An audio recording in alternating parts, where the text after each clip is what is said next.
জাবের রাদিয়াল্লাহু তাআলা আনহু বলেন, রাসূল সাল্লাল্লাহু আলাইহি সাল্লাম বলেছেন, মা মিন মুসলিমিন ইয়াবিতু তাহিরান, যে কোনো মুসলিম পুরুষ নারী অজু করে ঘুমায়। কি করে ঘুমায়? অজু করে ঘুমায়। সুমা তাররা মিনাল লাইলে, তারপর শেষ রাতে উঠে, 3 ভাগের 2 ভাগ পার হয়ে গেছে, দিয়ে উঠে ফায়াসালুল্লাহ মিন খায়রিন নামনি দুনিয়া ওয়াল আখিরাহ, তারপর আল্লাহর কাছে চাই ইহকালের কিছু, পরকালের কিছু, ইহকালের কিছু, পরকালের কিছু। ইহকালের কিছু মহেন্দ্রগঞ্জ বাজারের উপরে 6 শতক জমি ইহকালের, পরকালের জান্নাত দাও, পাপ ক্ষমা করে দাও। ইহকালের কিছু, পরকালের কিছু, ইহকালের কিছু, পরকালের কিছু কিছু ইয়া ইল্লা তাহু ইয়াহু দিবেনি, দিবেনি, দিবেনি, দিবে, দিবেই। এবার আগের হাদিস থেকে একটু পার্থক্য হয়েছে। এবার রাতে ঘুমাতে হলে কিভাবে ঘুমাতে হবে? অজু করে। অজু করে ঘুমিয়ে রাতের 3 ভাগের 2 ভাগ পার হওয়ার পরে উঠতে হবে। উঠে এখন ওই পদ্ধতিতে বলতে হবে, তাহলে আল্লাহ দিবেনি, দিবেই দিবে। এ কথা মুহাম্মদ সাল্লাল্লাহু আলাইহি ওয়াসাল্লাম বলেন। উবাদা ইবনে সামিত রাদিয়াল্লাহু তাআলা আনহু বলেন, রাসূল সাল্লাল্লাহু আলাইহি ওয়াসাল্লাম বলেছেন, মান তাররা মিনাল লাইলি, যে ব্যক্তি শেষ রাতে উঠে আকাশের দিকে লক্ষ্য করে সূরা আলে ইমরানের শেষ রুকুর প্রথম 5 আয়াত পড়ে, অথবা পড়ে লা ইলাহা ইল্লাল্লাহু ওয়াহদাহু লা শারীকা লাহু লাহুল মুলকু ওয়া লাহুল হামদু ওয়া হুয়া আলা কুল্লি শাইইন কাদির ওয়া সুবহানাল্লাহি ওয়া আলহামদুলিল্লাহি ওয়া লা ইলাহা ইল্লাল্লাহু আকবার ওয়া লা হাওলা ওয়া লা কুওয়াতা ইল্লা বিল্লাহ রব্বিগফিরলি রব্বিগফিরলি ফাদাউস্তু জিবা। এখন যা বলবে সেটাই কবুল হবে, যা বলবে সেটাই কবুল হবে, যা বলবে সেটাই কবুল হবে। তাহলে সময়টা কোথায় চলে গেল? বুঝা গেল না? মনে হয় শেষ রাতে গেল। আবার উঠে কি পড়তে হবে? এই দোয়াটা মুখস্থ আছে তো? তুমি একটু জিজ্ঞাসা করিও তো গো, ওই হুজুরের মুখস্থ আছে কিনা। পাশে তোমার থাকে, তুমি সালাম দিয়ে বলবা, মুরব্বী আপনি সালাম দিয়ে বলবেন, আপনি আমার শ্বশুর সমতুল্য মানুষ, আপনাকে অনেক ভালোবাসি, আপনাকে আমি অনেক শ্রদ্ধা করি। ওকে বলবেন, বাবা একটু শোনো, বাবা ভোর রাতে উঠে যে একটা লম্বা দোয়া আব্দুর রাজ্জাক পড়লেন, ওটা মুখস্থ আছে বাবা তোমার? একটু বলে দেখেন তো। বাবা তুমি যখন সও ঘুমাও তখন কোন দোয়া পড়ে সও? আব্দুর রাজ্জাক একটা লম্বা দোয়া পড়লো। আয়েশা রাদিয়াল্লাহু তাআলা আনহা বলেন, আল্লাহর নবী যখন ঘুমাতেন তখন অজু করে ডান কাতে গালের নিচে হাতটা দিয়ে ঘুমাতেন আর বলতেন, আল্লাহুম্মা আসলামতু নাফসি ইলাইকা ওয়াজ্জাহতু ওয়াজহি ইলাইকা ওয়া ফাওয়াজতু আমরি ইলাইকা ওয়ালজাতু জাহরি ইলাইকা রাগবাতা রাহাবাতান ইলাইকা লা মালজা ওয়া লা মানজা মিনকা ইল্লা ইলাইকা আমানতু বিকিতাবিকা আল্লাযী আনজালতা ওয়া নাবিয়্যিকা আল্লাযী আরসালতা। এটা পড়ে আল্লাহর নবী ঘুমাতেন। আমরা নিয়মিত এটা পড়ে ঘুমানোর চেষ্টা করি। তুমি একটু হুজুরকে বলে দেখো তো গো, এই ছেলে তুমি একটু বলে দেখিও তো, কালকে সালাম দিয়ে বলিও, ঘুমানোর দোয়া বলেন তো হুজুর, ঘুমানোর দোয়া বলেন তো। তো হুজুর বলবেন আল্লাহুম্মা বিসমিকা আমতাওয়াহিয়া। না রে, না না না, এটা নয়, এটা নয়, এটা নয়, এটা নয়। কি তাহলে? আয়াতুল কুরসি? না না, এটা নয়, এটা নয়। কি তাহলে? সূরা বাকারার শেষ 2 আয়াত? না না, এটা নয়, এটা নয়, এটা নয়। একটা লম্বা দোয়া আপনার মুখস্থ নাই নাকি? বলেন একটু, তুমি একটু বলবে। আমি তুচ্ছ মনে করিনি তাকে, তার ভিতরে হিংসা বিরাজ করছে, এটাই আমি বলতে চাচ্ছি। তিনি একজন আলেম মানুষ, তাকে আমি সম্মান করতে চাই, যথাযথ তাকে মূল্যায়ন করতে চাই। আমার বাসা গেলে আমি বিমানবন্দর পর্যন্ত তাকে স্বাগতম জানাবো, আমি জানানোর চেষ্টা করি। এই সম্মেলন 3 লক্ষ টাকা খরচ আছে প্রায়। জামিয়া সালাফিয়া ডাঙ্গিপাড়া সম্মেলনে 12 লক্ষ টাকা খরচ হয়। রূপগঞ্জ নারায়ণগঞ্জে 15 লাখ টাকা খরচ হয় একটা সম্মেলনে। আমি আলেম ওলামাকে বিমান যাতায়াত টিকিট করে দিই, গাড়ি থেকে বিমানবন্দর থেকে প্রতিষ্ঠানে নিয়ে আসি, 10 জন 15 জন করে তাদের সেবা করার জন্য লোক রাখি, কোনো প্রকার যেন অসুবিধা না হয়। এরপরেও তাকে একটা পর্যাপ্ত পরিমাণে টাকা দিয়ে দিই, যার কারণে যাতে করে ও মনে কষ্ট না পায়। তো তোমার হুজুরকে আমি বিমানবন্দর থেকে স্বাগতম জানাবো। আমার পক্ষ থেকে কোনো প্রকার সংকীর্ণতা নাই। আমি মানুষের জন্য দেউলিয়া হয়ে আছি। আমি নিজের কিছু করিনি, করাও প্রয়োজন মনে করিনি। দিনরাত জাতির সেবায় আছি, 24 ঘন্টা আছি। আমি তোমার হুজুরকে যথাযথভাবে সম্মান করতে চাই। লাফ দিয়ে উঠে আমি তাকে সম্মান জানাবো। মনটা একটু বড় করতে বলো, হিংসা কমাতে বলো। হিংসা করলে মান সম্মান খেয়ে যাবে, রক্ষা হবে না। আনাস রাদিয়াল্লাহু তাআলা আনহু বলেন, রাসূল সাল্লাল্লাহু আলাইহি সাল্লাম বলেছেন, লাইরুদ্দু দুআ বাইনাল আযান ওয়াল ইকামা। আযান ইকামাতের মাঝে দোয়া ফেরত দেওয়া হয় না। আযান ইকামাতের মাঝে দোয়া ফেরত দেওয়া হয় না। আযান ইকামাতের মাঝে দোয়া ফেরত দেওয়া হয় না। এই যে নুদিয়া লিসসালাতে ফাতাতাবু সামায়ে, যখন আযান দেওয়া হয় তখন আকাশের সব দরজা খুলে দেওয়া হয়। উস্তিজিবাত দুআও, এখন যে দোয়া করা হয় সেটা কবুল হয়ে যায়। এখন যে দোয়া করা হয় সেটা কবুল হয়ে যায়। সম্মানিত দিনী ভাই বোন, একদা আল্লাহ নবী বলছেন, শোনো শোনো শোনো শোনো, যে আজান দিবে সে হবে কিয়ামতের মাঠে সবচেয়ে সম্মানী। শোনো শোনো শোনো, যে আজান দিবে তার আজান যত মানুষ, পশু প্রাণী, জীব জন্তু, কীট পতঙ্গ, পদার্থ শুনতে পাবে, সবাই বলবে, আল্লাহ লোকটা আজান দিয়েছে, ওকে ক্ষমা করে দাও। আল্লাহ লোকটা আজান দিয়েছে, ওকে ক্ষমা করে দাও। রাসূল সাল্লাল্লাহু আলাইহি ওয়াসাল্লাম বলেন, শোনো শোনো, একটা লোকের আজান শুনে যত লোক সালাত আদায় করবে, সবাই মিলে যত নেকি পাবে, লোকটা একাই তত নেকি পাবে। সবাই মিলে যত নেকি পাবে, লোকটা একাই তত নেকি পাবে। তখন সাহাবীগণ বলছেন, আল্লাহর নবী, ইন্নাল মুয়াজ্জিনিনা ইয়াফজলুনা, না মুয়াজ্জিনেরা তো সবই নেকি নিল, তা আমরা কি করব? আল্লাহর নবী, মুয়াজ্জিনেরা তো সবই নেকি নিল, তা আমরা কি করব? তখন আল্লাহ রাসূল বলছেন, আরে কুল মা ইয়াকুলু, মুয়াজ্জিন যা বলে সেটা তুমি বলো, মুয়াজ্জিন যা বলে সেটা তুমি বলো। ফাইজান তাহাইতা সালতুতা, যখন আজান শেষ হয়ে যাবে পিছে পিছে বলবা, এখন চাও, যা চাইবে তাই দেওয়া হবে, যা চাইবে তাই দেওয়া হবে, যা চাইবে তাই দেওয়া হবে। আমার চোখের দেখা আজান শুরু হয়েছে, তখন আমার শাশুড়ির পাশে আমার শ্বশুর আজান দিতেন, বিনা পয়সায় আজীবন আজান দিয়েছেন।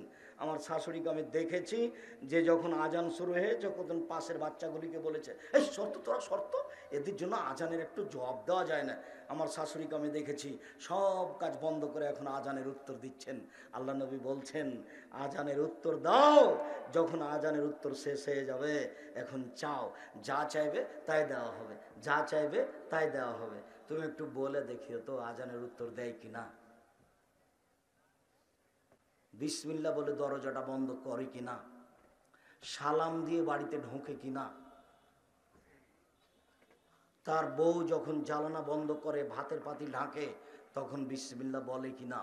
শুনুন সম্মানিত দিনী ভাই বোন, আনাস রাদিয়াল্লাহু তাআলা আনহু বলেন, আবু হুরায়রা রাদিয়াল্লাহু তাআলা আনহু বলেন, রাসূল সাল্লাল্লাহু আলাইহি ওয়াসাল্লাম বলেছেন, পৃথিবীর মানুষ লা তাদুর আনফুসাকুম, নিজের জন্য কখনো বদদুয়া করবে না, ওয়ালা আওলাদাকুম, ছেলে মেয়ের জন্য বদদুয়া করবে না, ওয়ালা আমওয়ালাকুম, অর্থ সম্পদের জন্য বদদুয়া করবে না। নিজের জন্য বদদুয়া মানে এত ঝামেলার মধ্যে বেঁচে থাকার চেয়ে না থাকাই ভালো, এটা হলো নিজের জন্য বদদুয়া। টাকা পয়সার ঝামেলা, এই ঝামেলা সেই ঝামেলা, মামলা মোকদ্দমা, ওইসব জমি জায়গা না থাকাই ভালো, এটা বলা হবে না। ছেলে মেয়ের জন্য বদদুয়া করা হবে না, ছেলে আমাকে মারলো, আমি ওকে জমি দেবো না, তোকে ত্যায্য পুত্র করলাম, তোকে ত্যায্য পুত্র করলাম, আল্লাহ ওকে ধ্বংস করে দাও, এরকম ভাবে কখনো বলবেন না, ভুলেও বলবেন না। 1 মিনিট।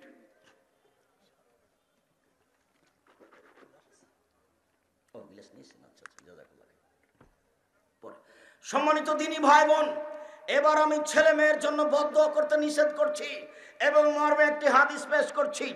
আবু হুরায়রা রাদিয়াল্লাহু তাআলা আনহু বলেন, রাসূল সাল্লাল্লাহু আলাইহি ওয়াসাল্লাম বলেছেন, মায়ের কোলে দুধ খেতে খেতে মাত্র 3 জন মানুষ কথা বলেছে।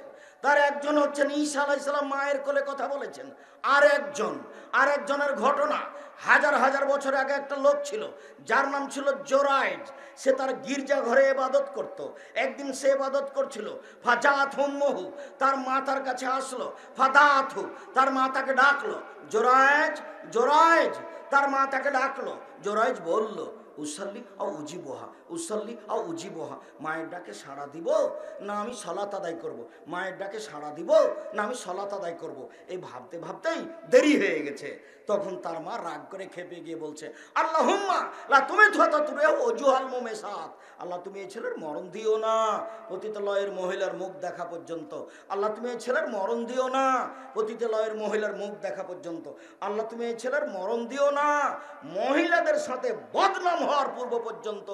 মা বদ্ধ করে চলে গেলেন। ফাতারাজাতলাহু, একজন মহিলা চলে আসলো। ফাতাকাল্লামাতহু, তার সাথে জেনার কথা বললো। ফাআবা, জোরাইজ অস্বীকার করলো। ছি ছি ছি ছি ছি, বলো তুমি কি জেনা মানে?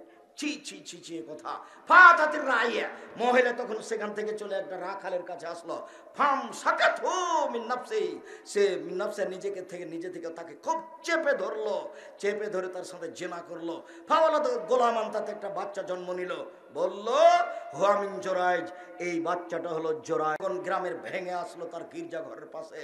ফাকাসারুহু, জনগণ তার গির্জা ঘরকে ভেঙে খান খান করে দিল, চৌচির করে দিল, ধুলা ধুলা করে দিল। ওয়ান জালুহু, তারা এটাকে টেনে হেঁচড়ে রাস্তায় নামিয়ে দিল। অসাব্বুহু, অকথ্য ভাষায় গালি দিল, যার যা মনে লাগলো। বেটা গির্জা ঘরে ইবাদত করো, জেনা করো তুমি, এই বলে নানান ভাবে গালি দিল। এবার ফাকামা, জোরাইজ দাঁড়ালো। তাওয়াদ্দা, অজু করলো, 2 রাকাত সালাত আদায় করলো। 2 রাকাত সালাত আদায় করে ওই বাচ্চার কাছে আসলো, যে বাচ্চা দুধ খাচ্ছে, মায়ের কাছে দুধ খাচ্ছে। ওই বাচ্চার কাছে এসে বলছে, ও গোলাম মানাবুকা, বলো তো তোমার বাপকে? ও দুধের বাচ্চা, তুমি বলো তো তোমার বাপকে? তখন দুধের বাচ্চা বলছে, আবি রাই, আমার বাপ হচ্ছে রাখাল। জনগণ গ্রামবাসী বলল, নাবলি সামাতাকা বিদ্যাহাবে, জোরাইজ তোমার গির্জাঘর স্বর্ণ দিয়ে বানিয়ে দিব, তোমার গির্জাঘর স্বর্ণ দিয়ে বানিয়ে দেব, যেটা ভেঙে ফেলেছি। জোরাইজ বলল, লা ইল্লা বিত্তিন, না না না না না না, স্বর্ণ দিয়ে বানাতে হবে না, মাটি দিয়ে বানিয়ে দিতে হবে। যাহাই ছিল তাহাই করিতে হইবে। অনুবাদ করে যাচ্ছিলাম, তখন বুঝতে পারলেন কি না, এর মা একে ডাকছিল। তখন এই লোক কি করছিল? সালাত আদায় করছিল। তো এই যে মার সাথে কথা বলবে না এমনটা নয়, ভাবতে ভাবতে দেরি হয়ে গেছে। তো মা এটাই সহ্য করেনি, বদ্ধ করে চলে গেছে। তখন যেভাবে বদ্ধ করেছে সেভাবে বদ্ধ লেগে গেল। একজন মহিলা এসে জেনা করতে চাইলো, উনি নাকচ করলেন। তারপরে মহিলা নিজে একটা লোকের সাথে গিয়ে জোর করে অন্যায় করে জেনা করলো। তারপর সে একটা বাচ্চা জন্ম দিল। বললো যে এই বাচ্চাটা জোরাইজের, দেখেন কত খারাপ মহিলা। তো জনগণ খেপে আসলো, হ্যাঁ তুমি গির্জা ঘরে থেকে জেনা করো, দিয়ে তার বাড়ি ঘর ভেঙে ফেলে দিল, তাকে অকথ্য ভাষায় গালি দিল। জোরাইজ দাঁড়ালেন, অজু করলেন, 2 রাকাত সালাত আদায় করলেন, দুধের বাচ্চার কাছে গেলেন। দুধের বাচ্চাকে বললেন, তোমার বাপকে? তখন দুধের বাচ্চা বলল, আমার বাপ হলো গরু ছাগলের রাখাল। এবার কি বুঝতে পেরেছেন? ভুলেও কোনোদিন ছেলে মেয়ের জন্য বদদোয়া করবেন না, ভুলেও নয়। যদি ছেলে মেয়ে মারে গালি দেয়, তাড়াহুড়া করে উঁচু করে ঘরে ঢুকে যাবেন, অজু করে ঘরে ঢুকবেন। কেবল 2 রাকাত সালাত আদায় করবে, যদি সময়ের সাথে মিল খায় কেবলা মুখে হাত তুলে দোয়া করবেন, আল্লাহ ছেলে আমাকে ফিরিয়ে দাও। ছেলে আমি এরকম চাইনি যে ছেলে আমাকে মারবে, যে ছেলে আমাকে গালি দেবে, এটা আমি ছেলে চাইনি, তুমি আমাকে ফিরিয়ে দাও। কান্নাকাটি করে 2 চোখের পানি ঝরঝর ঝরঝর করে ঝরবে। আর আল্লাহকে বলবেন, দেখবেন সন্ধ্যা হতে হতে ছেলে এসে বলবে, আব্বা আমার ভুল হয়েছে, আমাকে মাফ করেন। পা ধরে ছেলে বলবে, আব্বা ভুল হয়েছে, আমাকে মাফ করেন। আপনি এই পদ্ধতি অবলম্বন করেন তো ভালো হবে। এ দেখেন, কোনো সময় বদ্ধ করবেন না ছেলে মেয়েদের জন্য, খুব সাবধান। আর বিপদে পড়লে 2 রাকাত সালাত আদায় করবেন। 2 রাকাত সালাত আদায় করে আল্লাহকে বলবেন, আল্লাহ তুমি আমাকে বিপদ থেকে বাঁচাও। তাহলে আল্লাহ রক্ষা করবেন। তবে হালাল রুজি থাকে যেন, তবে হালাল রুজি থাকে যেন। আনাস রাদিয়াল্লাহু তাআলা আনহু বলেন, রাসূল সাল্লাল্লাহু আলাইহি সাল্লাম বলেছেন, লা ইয়াসাল্লাহু আহাদুকুম রাব্বাহু হাজাতাহু কুল্লাহা, প্রত্যেকটা মানুষ আল্লাহর কাছে সবকিছু চাইবে, সবকিছু চাইবে আল্লাহর কাছে, সবকিছু দাও। এই কথা বলতে বলতে আল্লাহ রাসূল নিচে নামতে লাগলেন, মানে কথার নিচে। হাত্তা ইয়াসআলা সিসআনা আলাইহি এজান কাতা, যদি স্যান্ডেলের ফিতে ছিঁড়ে যায় 2 টাকা 1 টাকা দামের, তবু যেন বলে, আল্লাহ তুমি আমাকে দাও, আল্লাহ আমাকে দাও। স্যান্ডেলের ফিতে ছিঁড়ে গেছে, ইন্নালিল্লাহ। আরে স্যান্ডেলের ফিতেটা ছিঁড়ে গেল, আল্লাহ তুমি এর ব্যবস্থা করো। দিয়ে আপনি স্যান্ডেলটা হাতে নিচ্ছেন, একটু দাঁড়িয়ে আছে, পাশ দিয়ে একটা ভ্যান চালক যাচ্ছে, ভ্যান আল্লাহ শোনো, তোমার কাছে কি আছে? আমি স্যান্ডেল বিক্রি করি গ্রামে গ্রামে। ও ফিতা আছে? হ্যাঁ আছে, দাও তো এক জোড়া। হতে পারে, হতে পারে কোন একটা ব্যবস্থা হবে। ফিতে মানে আল্লাহ রসুল ফিতে বলেননি, সব কিছু চাইতে হবে। দা খান চাইতে হবে, কুড়াল খান চাইতে হবে, সুই চাইতে হবে, সুচ চাইতে হবে, সুতা চাইতে হবে, ছোট থেকে ছোট, বড় থেকে বড়, সব কিছু কার কাছে চাইবেন? আল্লাহর কাছে। সম্মানিত দিনী ভাই বোন, কথা বলবেন না কোনো সময়, জরুরি কথা। আবু হুরায়রা রাদিয়াল্লাহু তাআলা আনহু বলেন, রাসূল সাল্লাল্লাহু আলাইহি সাল্লাম বলেছেন, লা ইয়াজালু ইস্তাজাবু লিল আবদে, সবারই দোয়া কবুল হয়, সবারই দোয়া কবুল হয়, তবে বে ইসমিন আও কাতিয়াতে রাহিমিন, পাপের দোয়া করলে কবুল হয় না, আত্মীয়তা সম্পর্ক ছিন্ন করলে কবুল হয় না। পাপের দোয়া, আল্লাহ আমি জেনা করছি কেউ যেন না দেখে, এরকম দোয়া করলে কবুল হবে না। সম্পর্ক ছিন্ন করার, শ্বশুরে টাকা দিতে চেয়েছিল 1,50,000 বিবাহের বৈঠকে দিয়েছিল, তারপর 50,000 6 মাস পরে দিব বলেছিল, বছর পার হয়ে গেলে এখনো দেয়নি। তাই গতকালকে গেছিলাম, টাকাটা দাও, তো দিল না। এখন স্ত্রীকে এসে বলছে, আল্লাহ যেন আমাকে তোর বাপের বাড়িতে আর কোনোদিন না নিয়ে যায়। এইরকম দোয়া কবুল হবে না। মালাম ইস্তাজিল, যতক্ষণ পর্যন্ত তাড়াহুড়া না করবে ততক্ষণ পর্যন্ত দোয়া কবুল হবে। তাহলে 3 ধরনের দোয়া কবুল হবে না। 1 পাপের জন্য, 2 সম্পর্ক ছিন্নের জন্য, 3 তাড়াহুড়া। তো সাহাবীগণ বলছেন, আল্লাহর নবী, আমরা তো পাপের জন্য দোয়া করলে কবুল হবে না এটা তো বুঝি, সম্পর্ক ছিন্নের জন্য দোয়া করলে কবুল হবে না এটা তো বুঝি, তাড়াহুড়া কি জিনিস সেটা তো বুঝতে পারলাম না আল্লাহ রসুল, তাড়াহুড়াটা একটু বলেন তো, তাড়াহুড়া কি? তখন আল্লাহ রসুল বলছেন, শোনো, তাড়াহুড়া বুঝতে পারলে না, এক লোকটি বলে, দাও তো ফলামারা ইস্তাজাব আলী, দোয়া করলাম, কত দোয়া করলাম, কই দোয়া কবুল হয় না, ফায়েস্তা হাসেরও, তারপর অলস হয়ে যায়, দোয়া, তারপর দোয়া ছেড়ে দেয়। 6 মাস করেছি, হয় না, বছর করেছি, হয় না, তখন দোয়া ছেড়ে দিয়েছি। এই দোয়া কবুল হবে না। বছর বছর দোয়া করতে হবে, যুগ যুগ দোয়া করতে হবে। মুহাম্মদ সাল্লাল্লাহু আলাইহি সাল্লামের দোয়া কবুল হয়েছিল 12 বছর পরে, ইয়াকুব আলাইহিস সালামের দোয়া কবুল হয়েছিল 25 বছর পরে। কাজেই দোয়া করলেই কবুল হবে তাড়াতাড়ি এ কথা নয়, আপনাকে ধৈর্যের পরিচয় দিতে হবে, তাহলে দোয়া কবুল হবে। সম্মানিত দিনী ভাই বোন, আমি আপনার নিকটে জোরালোভাবে অনুরোধ জানিয়ে বলছি যে যেসব কাজে দোয়া কবুল হয় তার আর একটি জরুরি জায়গা আছে, সেটা আপনার জন্য খুবই কঠিন। এই ছেলে, থামো, তাড়াহুড়া করছো কেন? দোয়া কেমনে কবুল হবে এত তাড়াহুড়া করলে? একটু থামো, ব্যস্ত হবে না। দেখো তো এই দোয়া, এই হাদিসটার ফলাফল কত দূর। তোমরা তো মহিমগঞ্জ এলাকার মানুষ, তাড়াহুড়া তো আজকে করার কথা নয়। আমি যেদিন থেকে জান্নাতপুরে শিক্ষকতা করছি, 88 আগস্টের 20 তারিখ রোজ বুধবার বিকাল 3টা থেকে, 88 আগস্টের 20 তারিখ রোজ বুধবার বিকাল 3টা থেকে, তখন থেকে আমি মহিমগঞ্জের অবস্থা জানি যে তারা হাত তুলে দোয়া করে, এলাকায় কাউকে ঢুকতে দেয় না, যার কারণে আমরা এলাকায় ঢুকতে পারিনি। গত বছর আবদুল্লাহকে মসজিদে খুতবা দিতে দেয়নি, বক্তব্য দিতে দেয়নি, এই এলাকারই মানুষ। ওকে যদি বলা যায় যে আবদুল্লাহর মতো একটা ছেলে আছে, আপনার আছে, আপনার বাপের আছে, আপনার বংশের আছে, আপনাকে আমি খাটো করতে চাইনি, আপনাকে হকটা বুঝাতে চাচ্ছি। আবদুল্লাহ খুতবা দিবে না তো দিবে কোথায়? আপনার বাড়িতে দিবে, আপনার ঘরে দিবে, আপনার মসজিদে দিবে। আপনি তাকে 14 বার বাপ বলবেন আর বলবেন যে আসো বেটা দোয়া খুতবা দাও তুমি। হিংসা কেন আপনার ভিতরে? হিংসা কেন? জাহান্নামে এত তাড়াতাড়ি যেতে চাচ্ছেন কেন? একবারে ভুলে যান, হাত তুলে দোয়া করতে শিখেন রাসূল সাল্লাল্লাহু আলাইহি সাল্লামের পদ্ধতিতে। আমিও আপনাকে হাত তুলে দোয়া করার জন্য বলছি।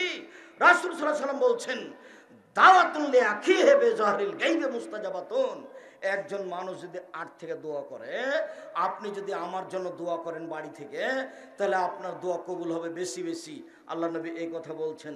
এই কথা বলার পরে বলছেন, কুল্লামা দালে আখিহি বিখাইরিন, যখনই আপনি আমার জন্য কোনো ভালো দোয়া করবেন, তখন আপনার মাথার পাশে একজন ফেরেশতা আছে, আল মালাকুল মুআক্কাল আপনার মাথার পাশে আছে নির্ধারিত ফেরেশতা।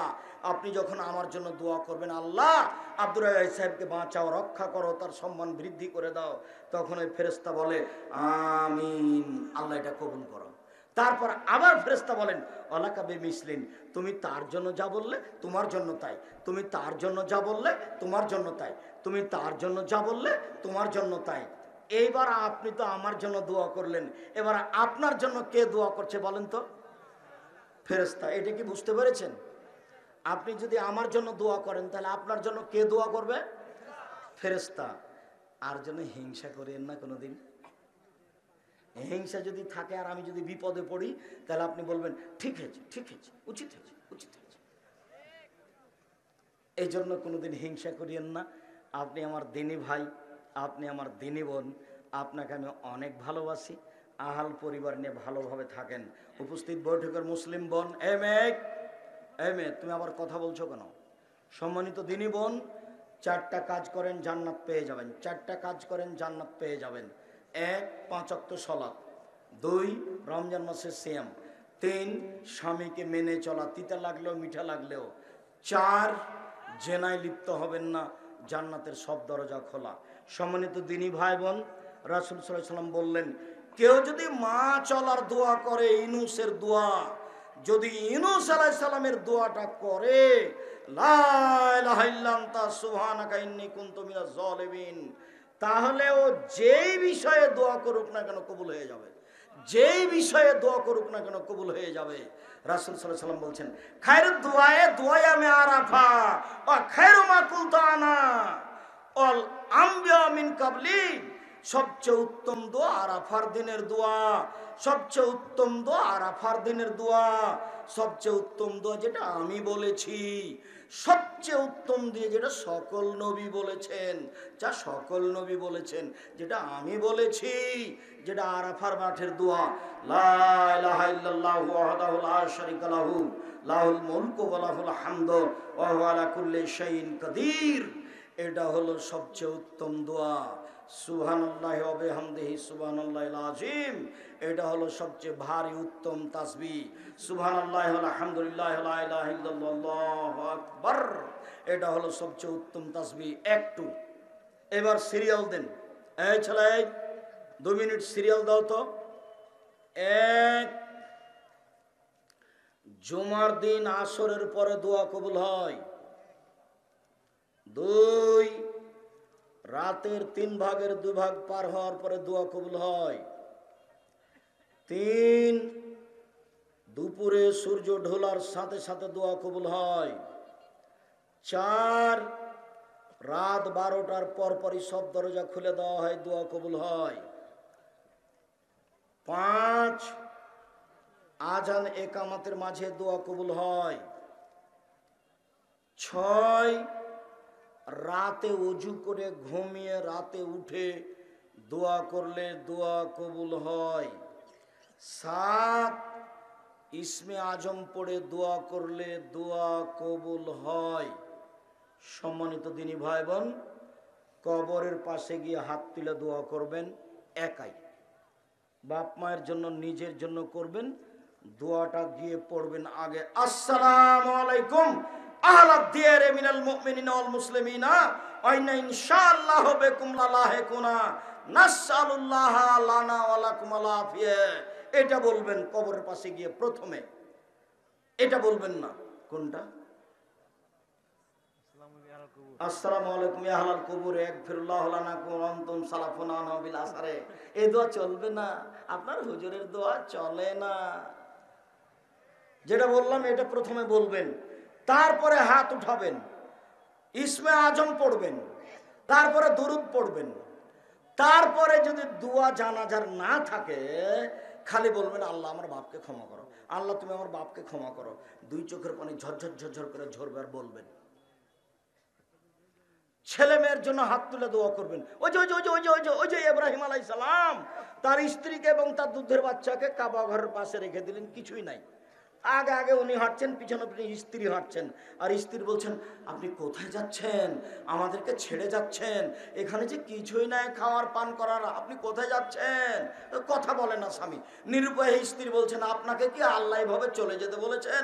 হ্যাঁ, আমাকে এভাবে চলে যেতে বলেছেন। দিয়ে একটু আগে গিয়ে ইব্রাহিম আলাইহিস সালাম হাত তুলে দোয়া করছেন, আল্লাহ আমি আমার আহাল পরিবারকে রেখে দিলাম তোমার কাবা ঘরের পাশে, অথচ কাবা ঘর নেই, কিছুই নেই। তোমার কাবা ঘরের পাশে যেখানে ঘাস পাতা মানুষজন কিছুই নেই, তুমি দেখিও। এ দেখেন ছেলে মেয়ের জন্য হাত তুলে দোয়া। ছেলে মেয়ের জন্য হাত তুলে দোয়া করতে হয়। হজ করতে গিয়ে পরের 2 দিন পাথর নিক্ষেপ করার পরে হাত তুলে দোয়া করবেন। কবরের পাশে গিয়ে হাত তুলে দোয়া করবেন। বিপদে পড়ে হাত তুলে দোয়া করবেন। বিপদে পড়ে, যে একটু আগে বললাম না, একটা লোক বিপদে পড়ে হাত তুলে দোয়া করলো, কিন্তু কবুল হলো না। কেন? হারাম খাদ্য ছিল সেই জন্য। বিপদে পড়ে হাত তুলে দোয়া করলে দোয়া কবুল হয়। বলে কেউ দোয়া চাইলেও দোয়া করলে কবুল হয়। তখন আবার মসজিদে দোয়া চেয়েছে, সবাই মিলে শুরু করে দিয়েছে। এটা আবার হবে না। মানুষের হিংসা খুব খারাপ জিনিস। আমি আপনাকে মহিমগঞ্জ চন্দন পাটের কথা বলি। আমার ওখানে এক নিজ খালাতো ভাই আমার এখানে এসেছেন। ওনাদের মসজিদ আমি খুতবা দিতে গেছিলাম, আজ থেকে নিয়ে বছর 15-20 আগে। তো আমি বসে থাকলাম মিম্বারের পাশে। যখন সময় হলো খুতবার, তখন ওই লোকটা লাফ দিয়ে উঠে গেল, দিয়ে খুতবা দিল, আমাকে বলল না। অথচ জানে যে আমি এই জন্য খুতবা দিতে এসেছি। আমার খালাতো ভাই, মানে আমার স্ত্রীর নিজ খালাতো ভাই, তাকে বলে রেখেছে 7-8 দিন থেকে। তার কত হিংসা, আল্লাহর হস্তে ওকে 24 বছর পড়তে হবে আমার কাছে। হিংসা কি জিনিস দেখেন। এইরকম ঘটনা আছে সাতক্ষীরাতে, এইরকম ঘটনা আছে রাজশাহী গোদাগাড়িতে। এগুলো আমার চোখের সামনে ঘটেছে। সম্মানিত দিনী ভাই বোন, হাত তুলে দোয়া করেন। সালমান ফারসি রাদিয়াল্লাহু তাআলা আনহু বলেন, রাসূল সাল্লাল্লাহু আলাইহি ওয়াসাল্লাম বলেছেন, তোমাদের প্রতিপালক বড় লজ্জাশীল। যখন কোনো মানুষ হাত তুলে দোয়া করে, তখন তার খালি হাতটা ফিরিয়ে দিতে লজ্জা পায় না। ও হাত তুলে দোয়া করছে, তাকে খালি ফিরিয়ে দিব না। রাসূল সাল্লাল্লাহু আলাইহি ওয়াসাল্লামের পদ্ধতিতে হাত তুলে দোয়া করেন, দোয়া কবুল হবে। খালি হাত ফিরে দিতে আল্লাহ লজ্জা পান, এ কথাই ঠিক। খালি হাত ফিরে দিতে আল্লাহ লজ্জা পান, এ কথাই ঠিক। আল্লাহর নবী হাত তুলে দোয়া করলেন 1 মিনিট। এই ছেলে, এই থামো, 1 মিনিট দেখো তো, কাউকে ডেকে যান, এই ছেলে দেখো, খেয়াল করো, ভুলে যাওয়া তো, খালি ওরকম তাড়াহুড়া করছো কেন, এদিকে দেখো তো। আয়েশা রাদিয়াল্লাহু তাআলা আনহা বলেন, আমি বিছানে শুয়ে আছি, আল্লাহর নবী আমার পাশে এসে শুইলেন। কিছুক্ষণ পরে উনি ভাবলেন যে আমি আয়েশা ঘুমিয়ে গেছি, কিন্তু আসলে আমি ঘুমাইনি, আমি ভান করে ঘুমিয়ে আছি। আমি দেখবো আল্লাহর নবী কি করেন। একটু পরে দেখলাম ধীরে ধীরে কাপড় চোপড় নিল, ধীরে ধীরে জুতা পায়ে দিল, ধীরে ধীরে দরজা খুললো, ধীরে ধীরে বাইরে চলে গেল। আমিও উঠলাম, আমি আমার কাপড় চোপড় মাথায় দিয়ে দিলাম। উপস্থিত বৈঠকের মুসলিম বোন, শুনেন শুনেন, মধ্যে আপনার সাথে দুটা কথা। এদিকে দেখেন, নিজের ঘর থেকে কবরস্থানে যাবেন, এটা 100 হাত হতে পারে, রাত 12টার পরে কোনো মানুষ নেই, তবু আয়েশা মাথায় কাপড় দিয়ে যাচ্ছেন। শুনেন শুনেন শুনেন, আপনাকে বলছি শুনেন। আয়েশা রাদিয়াল্লাহু তাআলা এক যুদ্ধে পিছিয়ে পড়ে গেছিলেন, সবাই চলে গেছে। তো সাফওয়ান ইবনে মুআত্তাল পাশে এসে বলছেন, ইস্তারজা, ইন্না লিল্লাহি ওয়া ইন্না ইলাইহি রাজিউন। আরে আয়েশা কেন এখানে? তো ওনার শব্দটা পাওয়ার সাথে সাথে আমি মুখ ঢেকে নিয়েছি। উনি আমাকে চিনলেন কি করে? পর্দার আয়াত নাজিল হওয়ার আগেই উনি আমাকে দেখেছিলেন, সেই জন্য চিনে নিয়েছেন। শব্দ পাওয়ার সাথে সাথে আমি মুখ ঢেকে দিয়েছি, ইনি আয়েশা। শোনেন শোনেন শোনেন, আর একটা কথা। আল্লাহর নবী যখন মারা গেল, তখন তার কবরটা আয়েশার ঘরে হলো। এটা কি জানেন? আল্লাহর নবীর কবর কোথায় হয়েছিল? আয়েশা রাদিয়াল্লাহু তাআলা আনহার ঘরে। তো উনি বলছেন, এটা আমার স্বামীর কবর, সকালে বিকালে আমি এমনিতে যাই। কিছুদিন পরে তার পাশে হলো আমার বাপের কবর। তা আমি তেমন লজ্জা করি না, কেন? এইটা আমার স্বামীর কবর, এটা আমার বাপের কবর, আমি এমনিতে যাই। কিছুদিন পরে হলো উমারের কবর, তখন আমি কবরকে লজ্জা করি, আর আমি এমনি যাই না, কাপড় চোপড় গুটিয়ে নিয়ে ভালোভাবে মাথায় কাপড় দিয়ে আমি কবরস্থানে যাই। আয়েশা রাদিয়াল্লাহু তাআলা আনহা কবরকে লজ্জা করেন। এই মেয়ে, এই তুমি মাথায় কাপড় না দিয়ে বসে আছো এখন শীতের দিনে, পাঞ্জার পাঞ্জার চুল নিয়ে বসে আছো, তোমার মাও পাশে আছে। ওটা তোমার মা না, এটা তোমার খালা। ওটা তোমার মা নয়, এটা তোমার খালা, এটা তোমার সৎ মা। তোমার সৎ মা তোমাদের পরিবারকে কবর দিয়েছে। জিন্দেগিতে আর কোনোদিন মাথায় কাপড় না দিয়ে বাইরে বের হয়ে যাবে না। লজ্জা করো, শরম করো মা বেটি, একটু হায়া করো। আর এই বড় জামা পরবে তোমার মা, আর তুমি বোরখা পরবে, বড় পোশাক পরবে, ঢিলা ঢালা ফ্যাশন পোশাক পরবে না। আর গাইবান্ধা জেলায় বাড়ি, বাড়ির চতুর্দিক ঘেরবে। যে রান্না করছে মহিলাটা, তাকে সব দিক থেকে দেখা যায়। এটা কি বাড়ি হলো? এটা হলো গরু ছাগলের ঘর। চতুর্দিক ঘেরে দিতে হবে বাড়ি, তার নাম বাড়ি। এইভাবে বাড়িটা ঠিক করে নাও, লজ্জা করো। আর তোমার আম্মাকে আমি লজ্জা করতে বলছি। আল্লাহ নবী বলছেন, মহিলারা শয়তানের বেশ ধরে আসে, শয়তানের বেশ ধরে যায়, শয়তানের বেশ ধরে আসে, শয়তানের বেশ ধরে যায়। আপনাকে আমি শয়তান বলিনি, আপনাকে আমি খাদিজার মতো বলছি। ওই যে আপনার পাশে যে মহিলাটা বসে আছে, ছোট ব্লাউজ পরে, দেবর ভসর সবাই পেট দেখতে পায়, এ হলো শয়তান। ওই যে আপনার পাশে বসে আছে, এই হলো শয়তান। এই শয়তানের কথা আল্লাহ নবী বলেছেন। ওই যে মেয়েটা পাশে বসে আছে মাথায় কাপড় না দিয়ে, পাঞ্জার পাঞ্জার চুল জাতিকে দেখাচ্ছে, জাতিকে জাহান্নামে ঠেলে দিয়ে নিজেও শিক্ষিতা মনে করতে চায়, এ হলো শয়তান। এই পরিবেশকে নষ্ট করেছে, সাবধান। এদিকে দেখেন, এইবার আল্লাহর নবী গিয়ে কবরস্থানে হাত তুলে দোয়া করতে লাগলেন। ভালো করে আবার বুঝাই, আল্লাহ নবী কিভাবে বিছান থেকে উঠলেন? ধীরে ধীরে, চুপে চুপে। পাশে সবচেয়ে পৃথিবীর দামি মহিলা শুয়েছিলেন, তাকে বলেননি। পৃথিবীর দামি মানুষ ওমর রাদিয়াল্লাহু তাআলা আনহু, তাকে বলেননি। পৃথিবীর দামি মানুষ আবু বকর সিদ্দিক রাদিয়াল্লাহু তাআলা আনহু, তাকে বলেননি।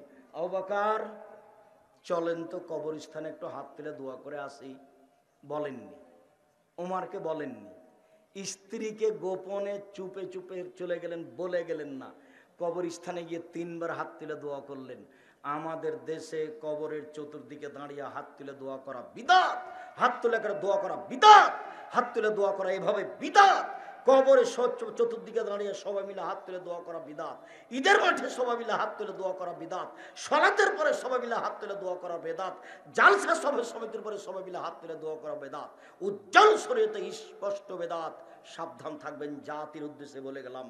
আমি আব্দুর রাজ্জাক বিন ইউসুফ 32 বছর থেকে জাতির সামনে দিন প্রচার করে আসছি। জাতিকে ধর্মের নামে ফাঁকি দিনি। জাতির যদি রাস্তাঘাট করে দিতে না পারি, জাতির যদি স্কুল কলেজ করে দিতে না পারি, জাতিকে চূড়ান্ত সঠিক ধর্ম দিতে পারবো ইনশাআল্লাহ। ধর্মের ব্যাপারে জাতিকে ফাঁকি দিয়ে পরকাল হারাতে রাজি নয়। আবারও বলে গেলাম, অহংকারও করিনি, গৌরবও করিনি। আল্লাহ তুমি মাফ করো, তুমি ভুল ত্রুটি ক্ষমা করো। জাতির কল্যাণের আশায় বলছি। 32 বছর থেকে দিন প্রচার করি, 34 বছর থেকে শিক্ষকতা করি, দিন রাত প্রতিদিন বুখারী পড়াই, 26 বছর থেকে 2 হাতে ফতোয়া লিখছি, 6 বছর থেকে দায়িত্ব পালন করি। মর্মে সম্মানিত দিনী ভাই বোন, ভালোবাসা বজায় রেখে, হিংসে দূরে করে, ভালোবাসা বজায় রেখে কোরআন হাদিস শোনেন। আমি শোনাতে ইচ্ছুক, পরামর্শ নেন, পরামর্শ দিতে ইচ্ছুক, পরামর্শ নিতে ইচ্ছুক। আল্লাহ, আমাদের যারা মারা গেছে তুমি তাদের কবরের শাস্তি মাফ করো। আমরা যারা অসুস্থ তুমি তাদের আরোগ্য দান করো। আমরা যারা বেঁচে আছি তুমি তাদেরকে তোমার রাসূলের পদ্ধতি অনুযায়ী চলার তৌফিক দান করো।